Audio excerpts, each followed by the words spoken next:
Greetings, and I want to say give thanks on behalf of Bongo Yasha, who is unable to attend today's ceremony. The speech here that I'm about to deliver are the words of my father, and it's entitled, "The Stone the Builder Refused." A daughter's tribute to the testimony and triumph of Rastafari in the Virgin Islands. Praises be unto the Most High. Glory to our divine Father and Mother, His Imperial Majesty Emperor Haile Selassie I and Empress Menen Asfa. As it is written in the book of Matthew 21, verse 42. The Messiah said unto them, Did ye never read into the scriptures the stone which the builder rejected? The stone is become the head of the corner. This is the Lord's doing, and it is marvelous in our eyes. Brothers and sisters, brethren and sisters, truly this scripture has been fulfilled in the lives of Rastafari today. I come not only in my own words, but as a vessel speaking on behalf of my father, a man who lived the early days of Rastafari in these Virgin Islands. This is his testimony. These are his recollections carried forward through his daughter, so the next generation may know the truth and feel the power of the Most High's deliverance. Let us rejoice in this day, for it is the day that the Most High has made. We give thanks and praise, glory to and honor to the Creator. As the Most High and his divine ways were rejected amongst nations, so were his people here in the Virgin Islands.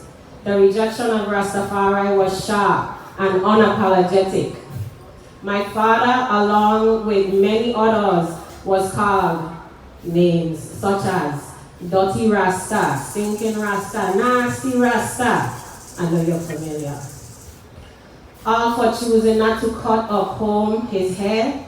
Today, the world celebrates the very same locked hairstyles, unaware that what they mimic is a sacred symbol of consecration, an ancient vow of separation from confusion, and a covenant with the Almighty. To the Most High be to the glory, the word, song, and power endured through generations. My father was denied job after job. He passed the postal service test but was never called. Some companies accepted his application over the phone, but when he appeared in person, clothed in his faith, they told him the position has already been filled. Employers demanded trim beards and shaved faces, rejecting his natural appearance. People say Rastafari couldn't have children because they only ate peanuts and didn't eat meat. They said they would die only from malnourishment, but my father lived, and he lived strong. He spoke of how many Rastas were robbed at night by authorities. They took their money they earned, whether from selling ganja, raising animals, or doing construction work. No concern was given to the sweat behind that money. My father also recalled how the Rastafari women were treated with great disrespect at hospitals when they came to give birth. The pain led them to choose home births, and so he stood with the mothers, my mother, with prayer, meditation, and study, learning how to welcome life with grace and faith in the Most High. 2 of my father's daughters were born at home. I am one of them. He was told he was breaking the law, that he was resisting the system, but he was simply fulfilling the wishes of our queens and honoring their dignity. He also lived in the hills, planting food and raising his family. Yet his home was raided, the ganja planting was pulled, the water tanks destroyed, even the family dogs were shot. And so he asked, you raid my garden, mash up my water tanks, how will we get water to bathe, to cook, to feed the children? These actions were not just, they were inhumane. Who pays I and I for the pain and suffering? Families were broken, homes abandoned, yet still my father and many like him pressed on. They walked the path of self-reliance, faith, and purpose. These are only a few of the examples passed down to me, but they are real. They are sacred, and I speak them now so that the world may hear, not for folklore, but as lived truth. Today, through it all, my father held firm. Just like our spiritual father, he prevailed by grace, strength, and unwavering faith. And so the stone the builder refused has become the head cornerstone. Look around today. The same lots once mocked are now glamorized across the globe. The ganja plant is used for sacrament, medicine, cuisine, and recreation.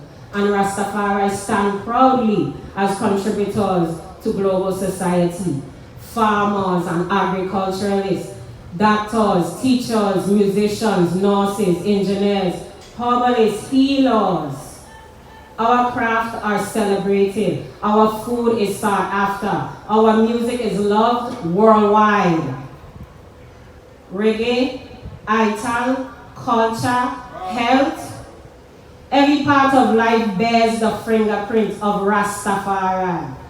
We have raised senators, fire and rescue workers, and community leaders. The wisdom of the elders, our knowledge of herbs and healing is now cherished by those who once rejected it. I share this testimony on behalf of my father and by extension on behalf of all those who walk the holy road of Rastafari in these Virgin Islands. Their voices must be honored, their suffering must not be forgotten, and their triumph must be recognized for what it is, a divine victory. So let I give thanks whether you were there in the beginning, came decades later, or walk with Rastafari now. Know this, we are one. A victory for one is a victory for all. Let us rejoice and give eternal thanks and praise to the Most High. Blessed be to our divine Father and Mother of Iration, Emperor Haile Selassie I, and Empress Menen Asfa. Rastafari lives! The stone the builder refused has become the head cornerstone. Rastafari.